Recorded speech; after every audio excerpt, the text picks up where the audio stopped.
jump in. So thank you guys. Thanks for joining us. Thanks for being here. So today we are going to talk about the rise of the BD role and how it can lead to leadership positions.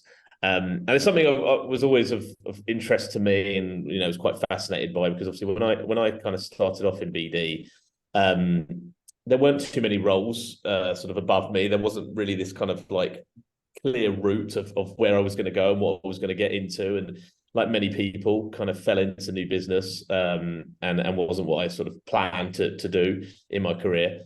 And then I spent a lot of time trying to get out of it, and then I spent a lot of time falling in love with it, and now kind of evangelizing about BD. And so I've got, what I wanted to do is bring together three people that I've come across in my career that I feel have all kind of been in a sales and business development role, and actually been able to go on that journey into a leadership role. And we want to do that to try and inspire people that are sort of coming into this professional, people who are looking at BD from an outside perspective, looking in, whether there's that sort of connotation of sales being a dirty word, or or it's not for them. I mean, BD is such a broad role in itself. So, for a start, we have to break down of like, what do we mean and what are we talking about, and what parts do we enjoy and what parts don't we enjoy. But for me, I remember my first role in sales, and it was sort of when I did recruitment to start off with, and it was very much like, here's a database, here's a phone, go out, make some calls and make something happen. But as tough as it was at the beginning, it gave me such a grounding and foundation and of skill sets that I've taken with me, whether that's been, starting my own business or anything. It's about having that tenacity and drive, and being entrepreneurial and making something happen from absolutely nothing, which is almost the brief of what we're given every single day. Go out there and try and find something out of nothing. So yeah, cool. So we'll do intros from everyone. I'll just go around and sort of let the guys introduce themselves, and then we can get into questions. So yeah, should we start with Domenica? Do you want to go first? I was hoping I'd go last. I was going to say Neil. I meant Neil. Do you want to go first? I just don't know how much you want me to say. So Neil, go first. 30 seconds, just a quick hi and what you're cool. Okay, I'll jump in then. So yes, thanks Adam. Lovely to see everyone here. I'm Neil. I'm the managing director of Preen. We're a creative agency. I've been here about 18 months, and my background is about 15 years working agency side in business development and commercial roles, and I'm sure we'll come on to how that's got me into leadership. And I've worked across the marketing mix, so content, media, digital, social, events, partnerships, pretty much all of it, both in the UK and the US. There you go. There's your 30 seconds. Thanks, Neil. Gareth, do you want to jump in? Yeah, sure thing. So hi there, I'm Gareth. I'm the managing director at Cogent. Cogent is a creative agency, but it's also home to a small group of agencies. So we've got the main creative agency, we have a content production studio facility, we have a content business, content and PR business, and also shortly to open a creative collaboration co-working space. So we're kind of a small group of creative focused businesses. I have been here 7-ish years, starting in a sort of senior BD role and then moving latterly. I've done something like 20 years in BD roles of various sizes and types, most of which has been in the world of marketing. And like Neil, I've kind of covered a whole bunch of stuff within that time. So advertising, digital, PR, SP, a whole bunch of stuff, experiential and the rest. So yeah, that's me. Is that enough? Is that a good 30 seconds? I think that's good. I think that's good. Domenica, you ready? You warm? Yeah, I'm ready. I know what you want me to do now. Hi, I'm Domenica. I'm the CEO and founder of Emerging Comms. We're a Chinese integrated marketing agency with a team in Shanghai and London. We've been going 8 years. And prior to that, I actually had another agency which I sold, which was an e-commerce agency, which I sold in 2011. And prior to that, I had 24 years in BD, of which most of that was spanned media owner sides, the Danemail Group, email Plan, Centaur, IPC, all the usual, and only really got into agencies when I launched my own. So the last agency I launched was the biggest learning curve into how to run a company ever. By the time I'd done it second time, I knew what I was doing. And BD, I'm passionate about. And so I've kind of built a senior leadership team, which allows me to just do mainly BD at Emerging Comms, and they do the running of the company, which is how I wanted it. So finally got back into BD, which is finally got back. I should have just stayed in BD, but anyway, yeah. Cool. Okay, great. Well, that's a snapshot. Obviously, guys, if you've got any questions, do put them in the chat, or you know, it's quite relaxed. You can take your camera off and put it on and ask questions if you want to directly. I guess the first question, you know, and then you can sort of answer this, or you can all give me a snapshot. It's like, you know, how did you kind of learn how to sell? You know, how did you get into sales? And was there any teaching early on in your career, or has it just been self-taught? You know, who wants to go first? Neil? Yeah, I'll jump in. Mine's not dissimilar to yours, Adam. I started in recruitment. So again, giving away my age, but this was before the financial crash of 2007, 2008. So it was a different world. It was easier to sell then, but it was very much on the job. You know, it was here's a list of contacts, and as you rightly said, go make shit happen. And so it really, for me, it was on the job training. It was teaching me about being persistent, being resilient. You know, all of those good things that BD kind of instills in you. And you know, I never really got any formal training, as it were. You know, I know there's a load of good resources and training that can help people, you know, kind of people sell. But I sort of quickly realized that the selling that I was doing externally was one thing, but it was the selling internally that became the big thing. So I think we'll probably talk a lot about what BD means when it's like winning a new client. But when I moved it from recruitment into an agency environment, I realized actually that's probably not the bigger part of it. The bigger part of it, if you're part of a larger agency, was how to sell yourself, you know, managing up, how to sell yourself to the wider agency, and to get what you want from those people, you're always selling to them. And only once you can do that, you can then almost communicate and take that out there to the world. And so for me, yeah, it was very much on the job. And you know, there'll be a load of key people in anyone's career that you take a lot of good things from, you know. So in every role I had a boss, and I take the good stuff that they did from that particular boss and try and implement it myself. And then, you know, as you move jobs, you kind of realize these are other ways to do things. So yeah, I think it was just learning on the job, really, and sort of understanding what makes people tick beyond the business that you're trying to sell into, or trying to sort of court. You know, you might be trying to win, you know, the PR work or the creative brief from a particular brand, but actually it's about understanding the motivations of that individual beyond just the communications and the business objectives of that brand. It's actually, what is that individual trying to achieve in their day-to-day role, and trying to do that. So I think very quickly I realized there's different layers to this, and it's, you know, it's all going to come back to people, as we know, but I think the people internally, and then those people externally, what's keeping them awake at night, what are their, you know, are they looking for a promotion? How can I help them get there? It's almost that base level was where I quickly realized that's kind of what I need to get good at in order to then get the briefs and so forth. So yeah, that was sort of how I sort of learned to sell, I suppose. Yeah, love that. But it's understanding people, and yeah, it's just fascinating, isn't it? The internal selling sales, and and just truly understanding what you're trying to achieve, and how do you almost bring both parties together. Gareth, what was your sort of journey like into this? Well, I was going to I thought about this in a slightly different way, and I don't know if this is going to sound a little bit twee, but I sort of think about my journey into sales as being proper jobs and pre-proper jobs, right? And I think I probably started learning to sell the first time I ever encountered a customer of any sort. And by that, I'm going right back to my my Saturday job as a milkman's helper.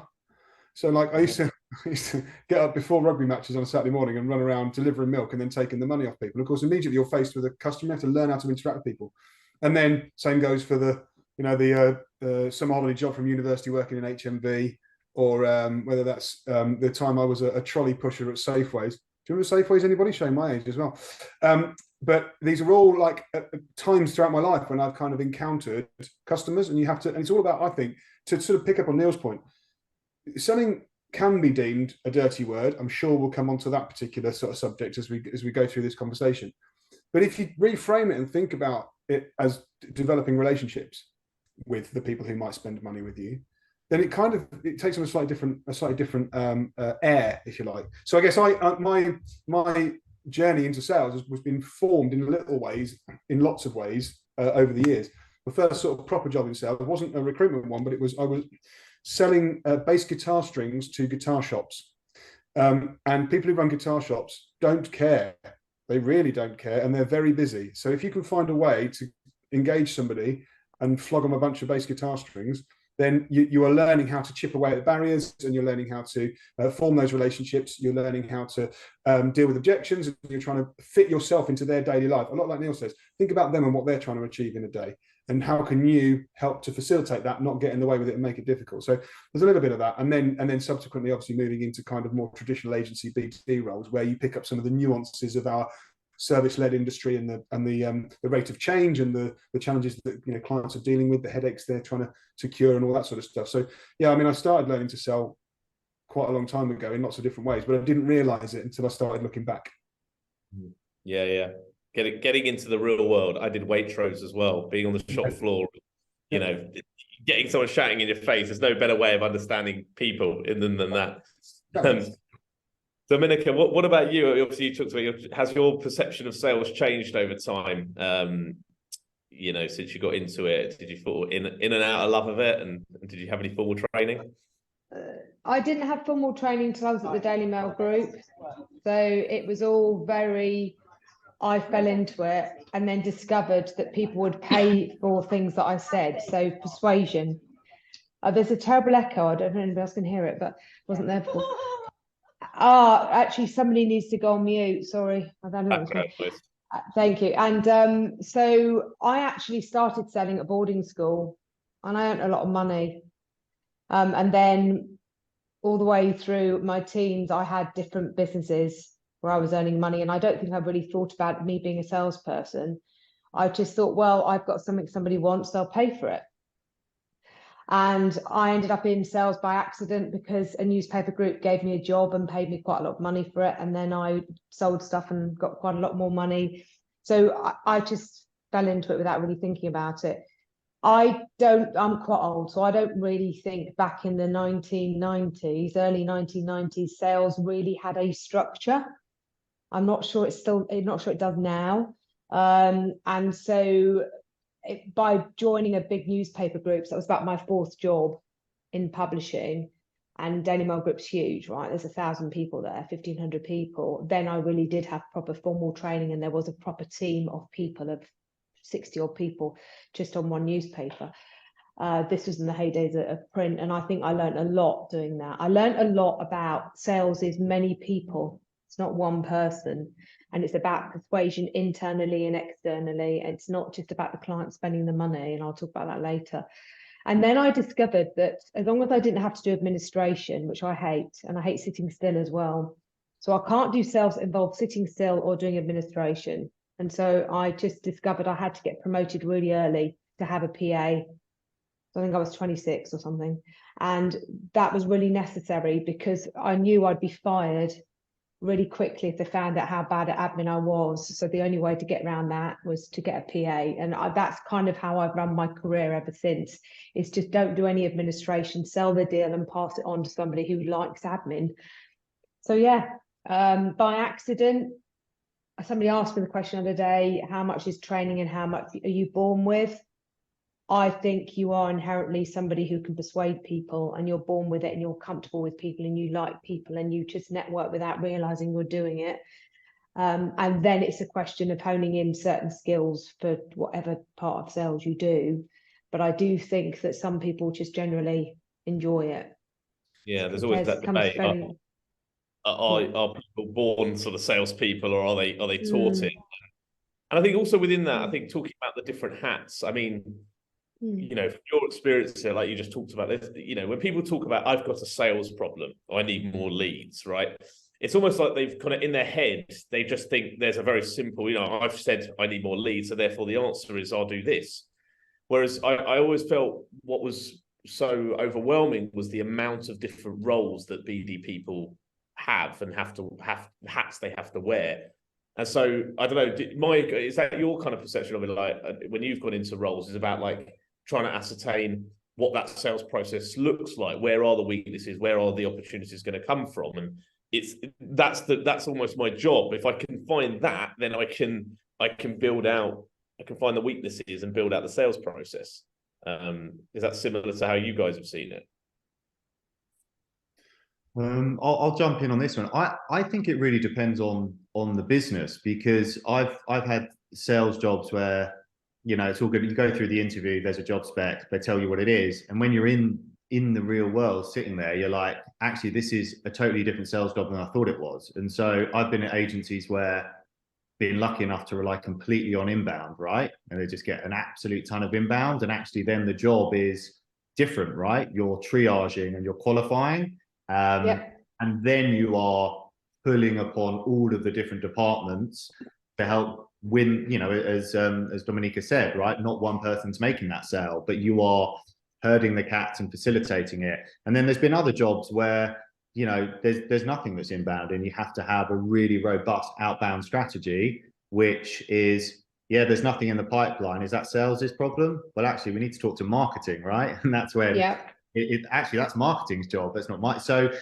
I think, and it comes back to that point of like, what is the role of a business developer? And it will differ from agency to agency. And I think, ultimately, though, this thread of relationships is the key bit, because whatever makeup that is, whether it's more outbound or inbound, you still need to pull upon your wider team, right? All those other bodies within the agency to make it happen, to close the deal. And it's like sales is often just an isolated job, right? Like normally it is just one person in a mid-sized agency that's doing that thing. They're sort of sat in the corner, or they're out networking.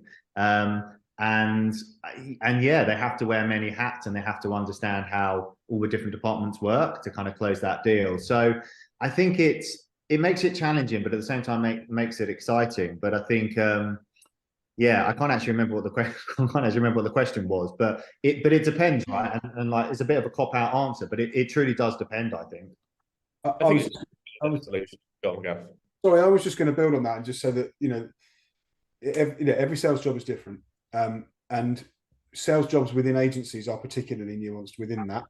I think there's the function of the job, which is all about generating or managing a pipeline of leads, right? Because ultimately, at the end of the day, the pounds and pence against the opportunities that you're able to convert are the thing that the successful growth of the agency is going to be judged against. But the building blocks that you need to put in place in order to do that successfully are manifold, right? There's loads of different things that if you're putting a proper successful business development strategy in place for an agency, it's not just the building blocks are more than a phone and a database. You need to have a clearly articulated proposition. You need to be able to have a point of view on your prospects sector and the challenges they might be facing. You might need a strong library of case studies. You might need some PR going on, or other marketing that's happening. You might need a program of networking, or some sort of awards program. There's a whole bunch of stuff that sits in that middle ground, that kind of go-to-market middle ground between hardcore sales and hardcore functional marketing. They're the foundation blocks. And I think for anybody going into a BD role, I don't know if we're into hints and tips yet, but anyone going into a BD role, think about those things at interview stage, right? Think about what other foundations are in place. What are the building blocks of this business has either got in place or are willing to invest in alongside bringing you in as a BD person to put the proper foundations in place to deliver a program that's going to work. Because it's like I say, it's more than just a phone and a database. What always amazes me is like you talk about all of that, and I completely agree with you. So why do BD teams make up about 1% of an agency, and when they ask for an investment in a CRM system, they go, "Are you fucking joking me?" Like, why is that still a conversation when there is so much to do? Because our income generation is more lumpy. I mean, that's part of it, right? You can be seen, you can very quickly be seen as a cost to the business unless you are regularly generating income that can be relied upon. It's much more lumpy, right? So anyone who's an account handler, right, and they're running a retainer, you can see what they're bringing into the business or what they're managing for the business, and therefore you can very quickly account for the cost against what they're bringing in. Whereas we become very quickly seen as a cost to the business as BD people.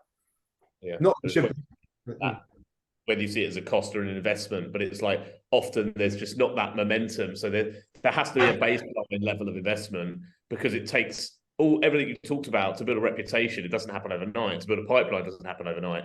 So you've got to have months, if not years and years of investment with no return potentially before you even see the fruition to come to the other end, because you've got to build that machine. You've got to build a brand. You've got to get out there and create that consistency. That's why we need more enlightened BizDev people to rise to the top of agencies, because we can look back down and, you know, remember to send back down the ladder that we struggled with ourselves. You know, it's about understanding and that investment is required, being enlightened about it.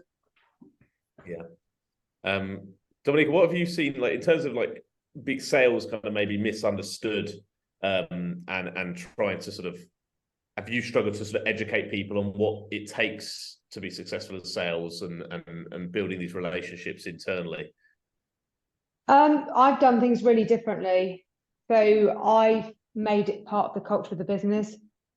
So client services, for example, are expected to upsell at a profitable level. Sales is only there to put the pricing spin on something. I don't have a dedicated sales team.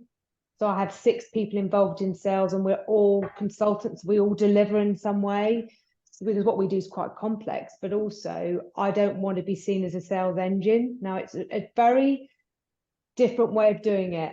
Okay, and we're only a 40-strong team, 3-4 million turnover. If we were bigger, I would have to have a much bigger team. I appreciate that, but at the moment it kind of works.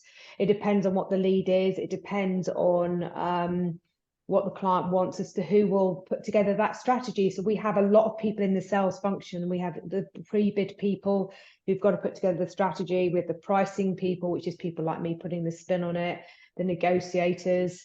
So it's not just one person. I'm trying to think back. So there was an answer I had to the earlier question. I think it's changed absolutely massively in the last 30 years, and especially in the last 10. The top of funnel, which used to be marketing's function, well, certainly for our agency, my marketing department, who are brilliant, their job really is content for the middle of the funnel. Because all of the leads we get into the business that convert, and I'm not talking leads that we get that don't, I don't really care about those, have all been driven through my network. So that's all I do now. I mean, some of the best clients I've met on ski lifts, in bars, at gigs, playing tennis. So it's not even in a work environment. And this is simply put because people buy people. People like to trust in a relationship, especially when it comes to China, because they're worried about putting their neck on the line or whatever. But I've spoken to other agency owners and they all agree it's the partnerships bit, and it's the networking and bringing referrals in, and the person going out being the figurehead and bringing leads in. That's the bit that's really hard to delegate. Or if you do delegate it and you have a sales director, they've got to be really good at that. And I have yet to meet anybody who's good at that, who's also really good at the administration and the let's set the targets and the KPIs and manage the team. And that's why I've actually got somebody that does that for me, and I just go out and bring the leads in. So I suppose I'm a hunter, right?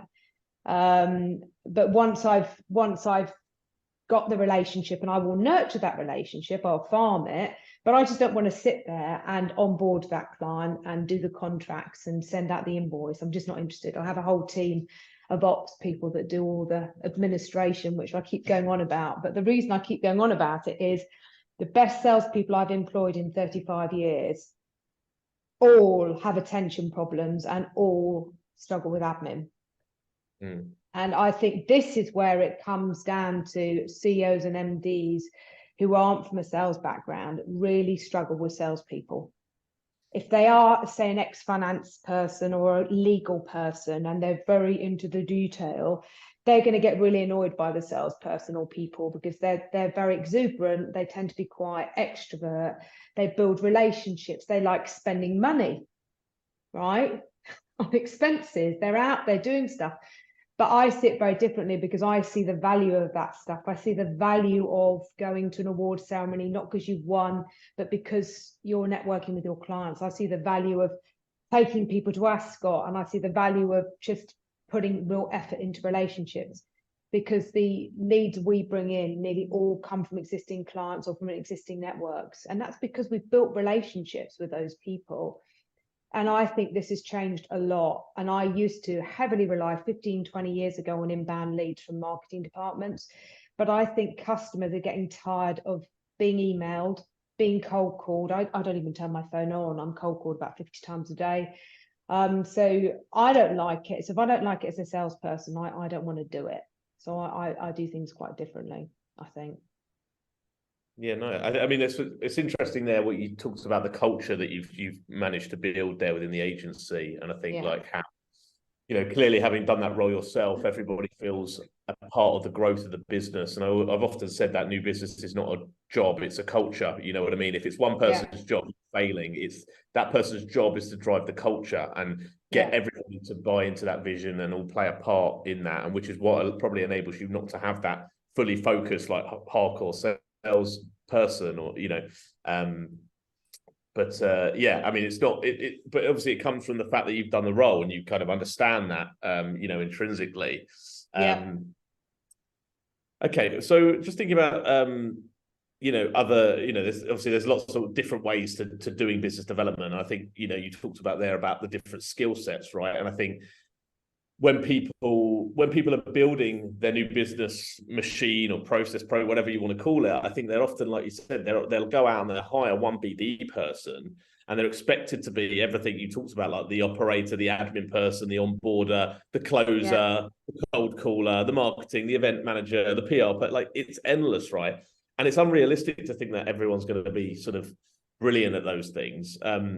I don't have, you know, I don't know about, you know, I know your business is obviously Preen and Cogent, you know, different sort of sizes with you guys, but like, how have you sort of identified skill gaps or tried to sort of build that program to sort of say, well, we need someone to do this? Or have you got those kind of unicorns that can do a bit of everything? How have you sort of tried to build that, Gareth? Yeah, I mean, we're a team of 70 people across the sort of the agency. And the biggest we've had the BD team was 3.5 people, and we're about 2.5 at the end of this year. And we try to roughly split that between someone whose main aptitude is lead generation and lead cultivation, and then someone whose main aptitude is in that kind of that marketing piece. And it's interesting what you're saying, Domenica, about middle of funnel, because I think, yes, even for agency marketing folk, it's grown. I say it hasn't shifted completely, it's grown from top of funnel into including middle of funnel stuff as well now. So that even that in that space, that's kind of broader. And like you say, you need to find a unicorn in each of those. I do think that there is a tendency to expect one person or a small number of people to do a million things. I think the way we address it is to try and be really focused around I mean, very obviously, who is it we're going after? Who would make ideal clients for us? But then, what are the 3 activities that this person, if they just did those 3 things, are most likely to generate a decent pipeline of the right types of opportunity, the right kind of clients, and the kind of relationships we want to build?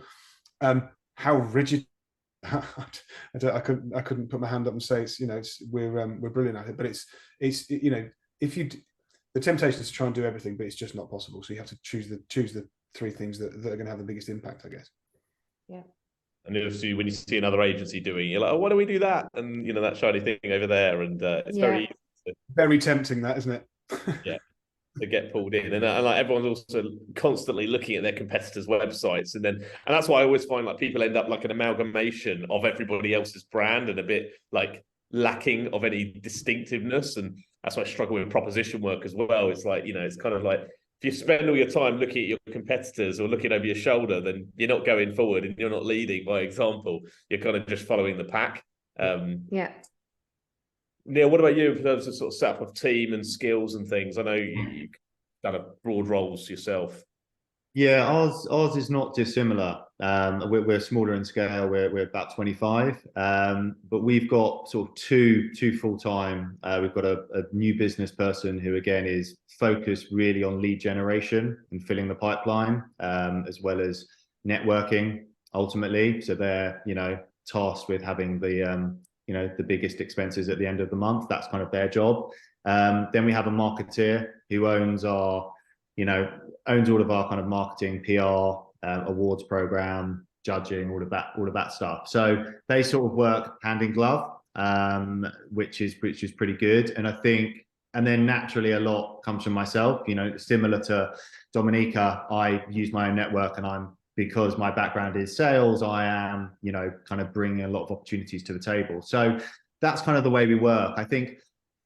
And yeah, there's obviously some gaps in there. I'm not particularly good at admin either, but we have a support structure and a team of people that can help with that, right? I think the challenge I think a consideration would be if we were to scale to a bigger company. I've worked with bigger companies that are founder led, and the CEO or founder is driving that new business. It will reach a point where it can't just be on them, and they need to have a structure and a process in place so that they can pass that off to other people to try and replicate that success. And I think we're by nowhere near that at the moment, but I have experienced that in the past where it's so reliant on a founder or CEO that if they're on holiday for a couple of weeks, not doing their networking, it drops off, right? And so I think there's a consideration of like forward planning and succession around that. But we kind of cover off what we feel at the moment of our size of agency, those two main things. So not dissimilar to Gareth, which works for us at the moment. Yeah, I think I think sales people just tend to lead from the front, I think, as well. I think there's a case of like the fact, we are driven in by nature and sort of go after things and quite targeted. And I don't know, maybe there's a case of sort of people expect to see that from a CEO or for an MD. If someone's just sort of taking a back seat, I don't know, I might be a bit biased there, but not as inspirational than someone who's out there trying to lead and driving pitches and driving sales. I feel like that's should be the job of a leader. But yeah, I get your point, Neil, as well. Like, is it sustainable? I guess Domenica, you're probably having those thoughts, and obviously if it's a lot reliant on you to bring in those leads, and you do want to take a holiday, which I'm sure you do, how does it work around you? I've just been away for 3 weeks to all intents and purposes. There's a couple of things. The first thing I did recently, about 6 months ago, was I planted an AD into every single account, because the 4 of us directors can all sell. And so when it comes to harvesting our existing client base, I've now got that covered, and I feel it's not all down to me. In fact, I've got the fewest accounts. When it comes to new business, yes, I'm the only one that actively goes out networking, but I can pass over a lead to a whole team of people, and it just kind of moves along. I think the networking thing, as I mentioned it earlier, is probably the hardest thing to fill in. It's not just who I am in the organization, it's just that I don't have anybody that naturally wants to do it and enjoys it. I have one other person that's exceptional at it, better than me, but she's so busy. So it is something I'm looking at. Who else can I send out of the organization? I mean, it doesn't even need to be a salesperson either. So like, for example, my FD started a network and she's very good at it. And if there were any leads, she just gives me their card and I pass it to the sales team. So quite often it's just about having exposure in as many places as possible, attending webinars, going to events, speaking at events, and just finding as many people to do that as possible so that the actual agency has some exposure away from just one person.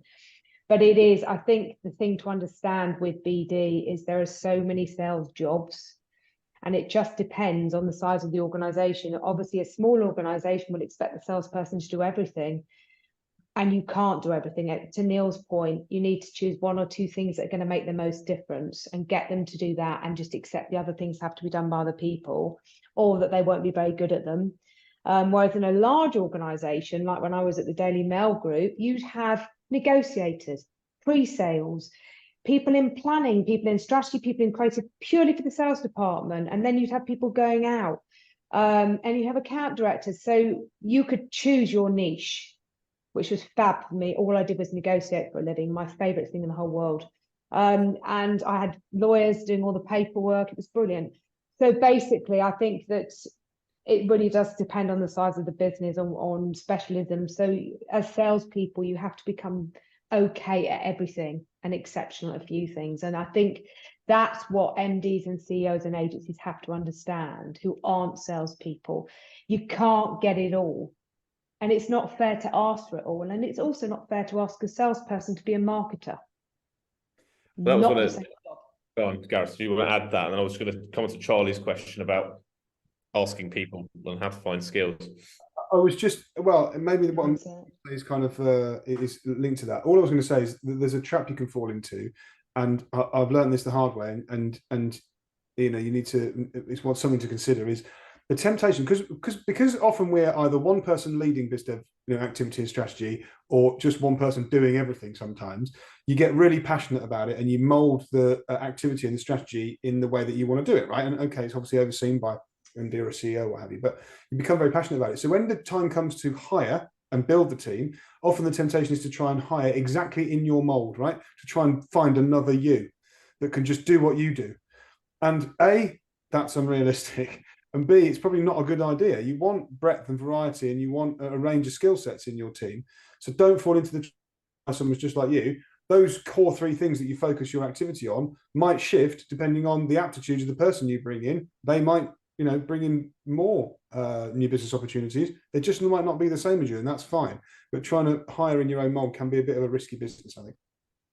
Yeah, I think I've fallen into that trap. And I think, you know, I think like what Domenica was saying earlier, it's like, I've realized that I'm not the operator, you know, I'm not the detail orientated admin person. That's not what I want to be. It's not what I'm good at. I'm good at sales, right? And it's so, but it's taken me a while to realize that a little bit and get that balance, to put it around me, to enable me to be even better at what I do. So I suppose, you know, but you know, no matter, when you've got a sort of full spectrum in your head of like what could make up a new business program, you can then probably start to identify the skills that you do need, and you can start to hire in that vein and go, right, well, look, this person's not going to be the networker, and they're a bit more introverted, but they're really good at producing, like, I don't know, report presentations, things that are going to be really crucial to enabling that. So Charlie asked about the 5 questions you'd asked in the interview for an account handler, whether they're good at new business. And it's tough, right? In recruitment, I've been there myself, getting it right. And I suppose if you are recruiting even salespeople, they're good at selling. So, you know, how can you, they're good at selling themselves. It's hard to sort of get behind the skin. But is there anything you guys have done in interview processes generally or specifically around BD to try and make sure you've got the right person? I always, I don't know what you mean by account handler, by the way, so I'm just going to assume you mean somebody who has to sell. If it's somebody in client services and they have to be a gatherer, as I call it, upsell, then they can't do that without being able to understand what it is you deliver, right? So if it's web, they'd have to understand what it takes to build a site. And if it's creative, they have to come from a creative background. So I'm going to assume that's what you're talking about. But if you're talking about just sales anyway, I always have I ask for them to present a presentation in answer to the same I did for marketing as well, in answer to a brief, a real brief. Because I'm looking for a number of things. I'm looking, can they build rapport? Are they going to be put off when I throw curveballs into the meeting, which I will do, and I do. And in the same way that you will have, I've done pitches to people that have just been rude, right? Who sit there on their phone and I've walked out, or you know, people that stand up when you're sat down, and I'll mirror behavior. So I want to know if they can cope with different situations. I'll always put a negotiation in there. But again, it depends on what you're selling and what value that is, and what is the product, and is it a service, and what sort of skill set do they need. But salespeople need to be able to A, think on their feet, B, build relationships, and build rapport, and really quickly, irrespective of what situation they've walked into. They need to be able to match that behavior really quickly, and they need to be able to negotiate. And if you don't have those three things, they're not a salesperson. The rest can be delegated, I think. Admin, putting together pitches and pretty pictures can be done by the creative team. So they've got to have those three things. If you can't negotiate and the answer to closing a deal is to reduce the price, they're not a salesperson. They're an order taker. That's from my perspective. Yeah. That's cool. I like that you throw the curveballs in there. I think that's really important. Just to be quite mean in the interview, just because that is the reality of life.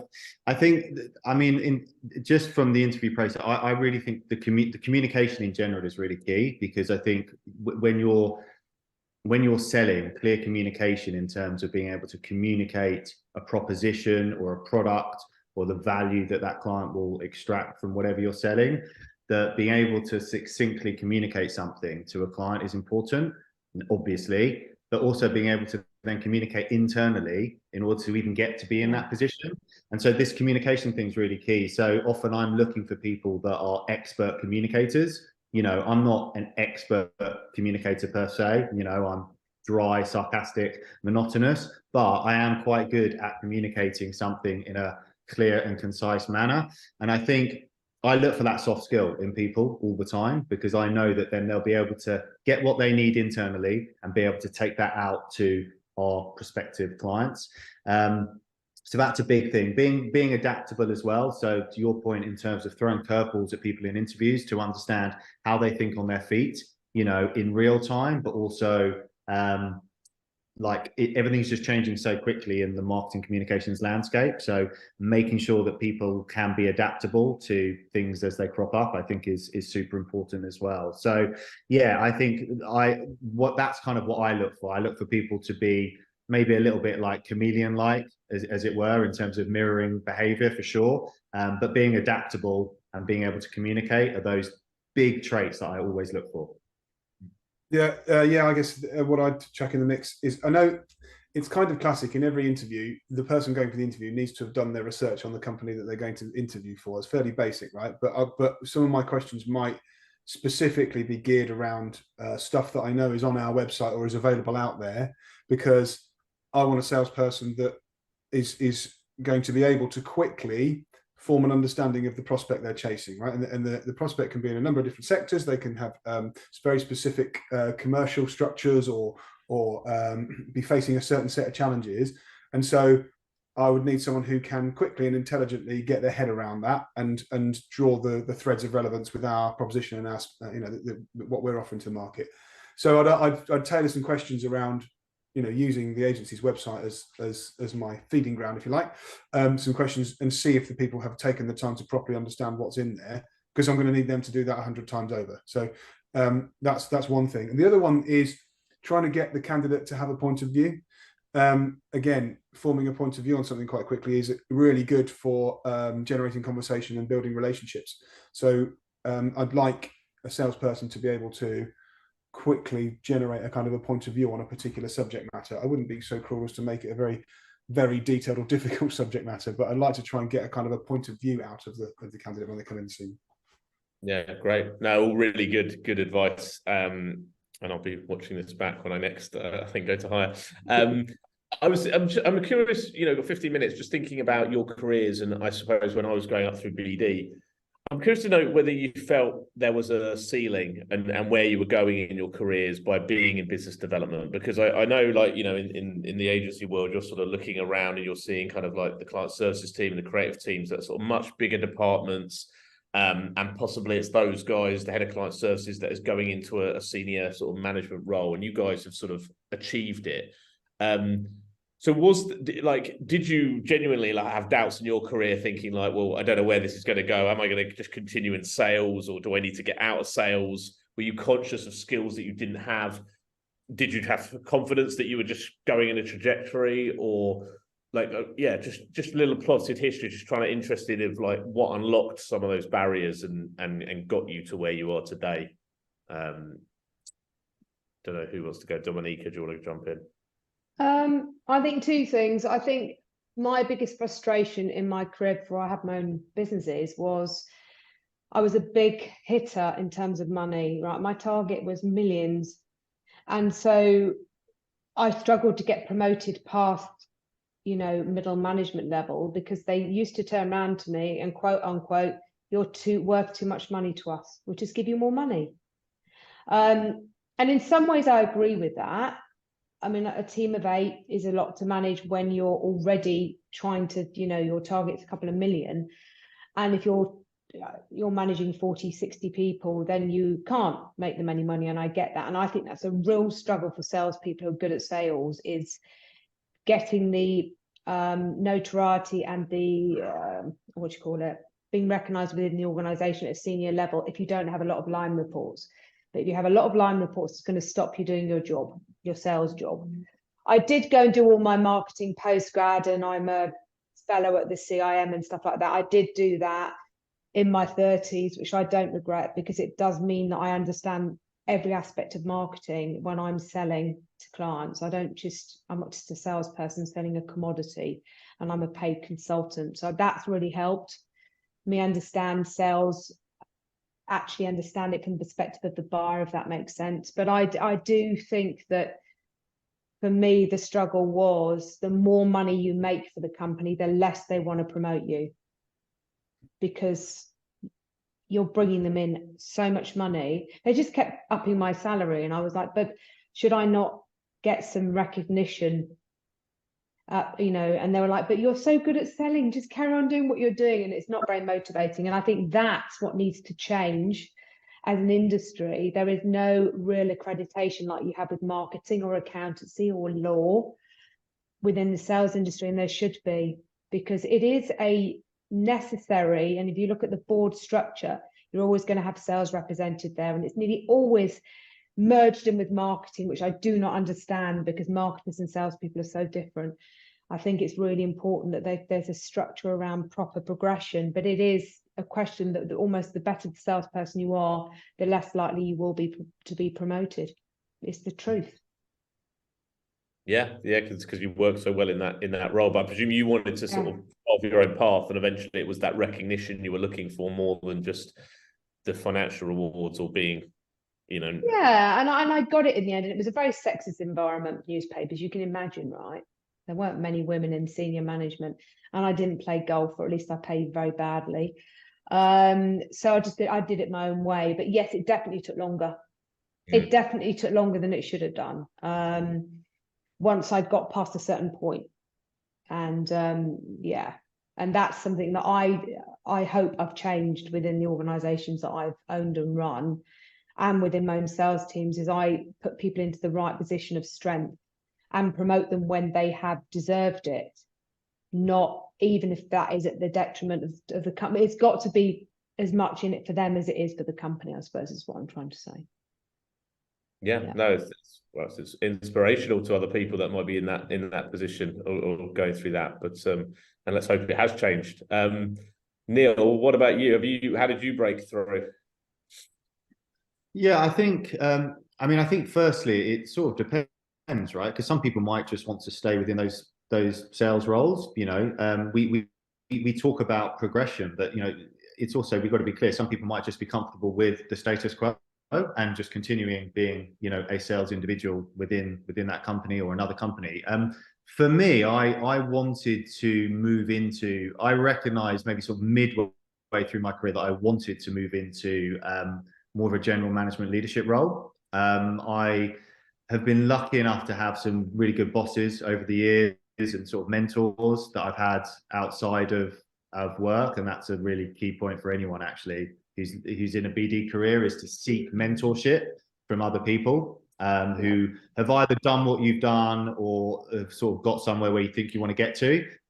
So I recognized that I needed that, because I faced the same question, like the existential question is like, is this what I want to do for the rest of my life?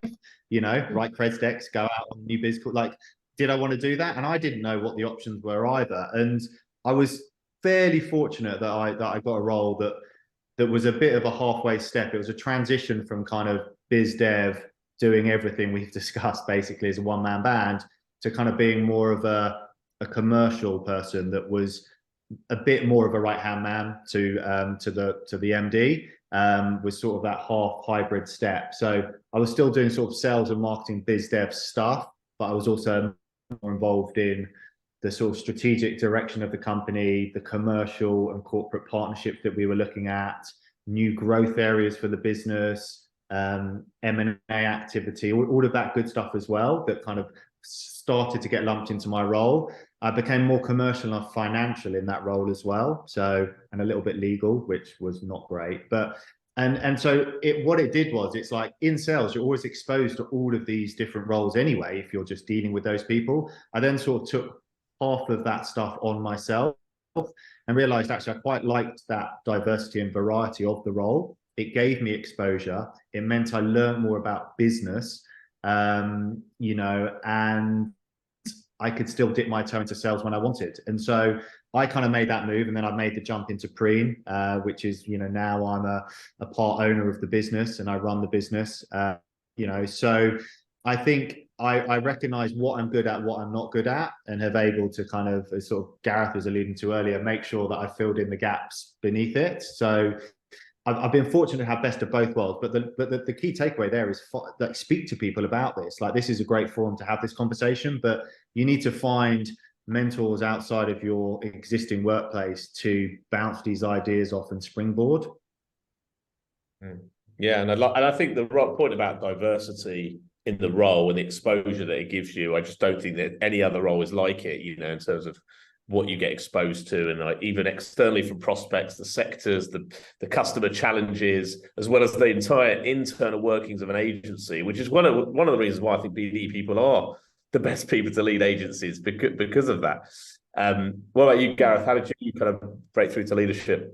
I was going to echo a lot of what Neil said, and I can't emphasize enough and support his point around speak to people, get mentors, just tap people up. If you know, yeah, that is, it's really important, because I think I floundered for a while not knowing how to shape the next bit of my career, and I had that same existential question, which is, do I want to do this forever? Am I good enough to do this forever, or am I better suited to whatever the next step is? But it's not until talking to people about what that might look like and how you might do it that you can really start to form a plan. The only thing I was going to say is that I look back on my career and I go, well, I started out executing a BizDev strategy, and then when I got good at doing that, I then started to input into how this BizDev strategy might evolve.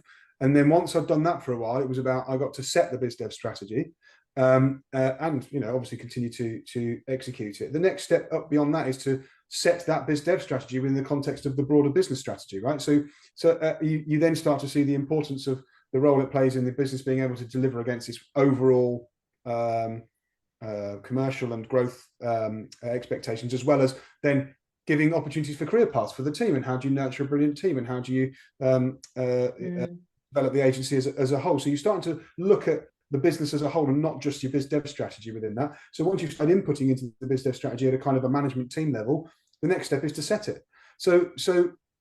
I guess when I look back on my career, the way I've done it is gone through the BizDev ranks a bit, but then got to a bit of a juncture. We go, well, what is the next bit? It's like, well, set this in the context of the wider business strategy. And it's not that difficult a leap to make in terms of understanding how it fits. It's about finding the right role.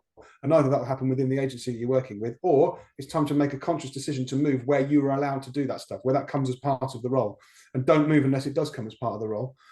So you're genuinely at that table having a voice and sort of behaving more as a leader of the business, and not just someone who's delivering a specific part of it. That's kind of how I yeah, exactly. And I think it's being more strategic as you go, and seeing the full picture of a new business strategy and the role it plays. And I think that allows you to ask the questions. I think that's, you know, all the work I do around proposition development is all self-taught, because just by asking questions and thinking, well, hold on, we need to be different, we need to be distinct. What is alternative voice? How you just ask the questions, and it gets you there. And so I think we're just, we've got only a few minutes left. I think, Sarah, you asked a great question, and it's sort of going back and talking about some of the building blocks we're talking about here. But, you know, how do you want to ask it, Sarah? Yeah, thank you. I mean, it's really what it says. You all talked, so I can't remember exactly who made the points about how there has to be this base level of investment in the reputation, how it can take months and potentially even years for that to pay, to sort of show payback and to bear fruit. And I think sometimes in an agency, you might have a leader in an agency, especially a smaller agency, who's always done things in a certain way and doesn't perhaps appreciate how the landscape might have changed. So, for example, appearing on a panel or appearing at a trade show, delivering some sort of speech or lecture or talk, how you know, even though you're giving your time and your expertise, there is an element of having to pay for that, needing to invest in PR and all that sort of thing. And perhaps not being able to get those requests, even those conversations taken seriously. Any tips about how to try and move that on beyond, you know, a sort of nice to have, but not being seen as essential? There's a couple of things I would jump in and say. Sorry, Domenica, you were going to answer that. No, go on. Your answer will be very different to mine, but go on. Two things very quickly. One is there's a load of stuff out there, if you look, with experts talking on this particular subject, whether it's account management podcast, what's her name, Jenny Plant, she's done one recently about this particular subject. You know, the intermediaries and various other organizations out there offer their expert opinion, and there's enough of a groundswell of information out there about how modern enlightened business development needs to be done, that just sharing some of that, and it's not you saying it, it's the industry. Yeah. So that's a kind of a soft way that I think, and I've used that tactic in the past and it's worked.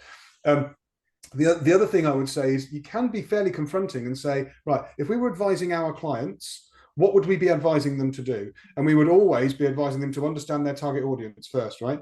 And if we just set a BizDev strategy that's us talking about our products and trying to sell to people, we're not thinking about our audience and how they build knowledge of agencies and how they make decisions and how they choose their agencies. Start there, and often that's where you can start to convince someone of the building blocks that need to be put in place, because we would make that suggestion, we would make that recommendation to our clients. So we should do the same ourselves. That's the two things it's probably useful. Thank you. I've got a meeting tomorrow and I will be using both of those tips. So a bit of research beforehand. Thank you. No worries. All I'd say quickly is, I suppose my take on it it's the same but different.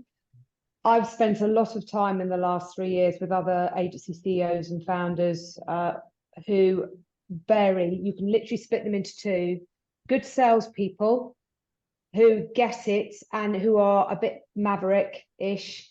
We like change, we embrace change, we go 1,000 miles an hour, and we just like people to.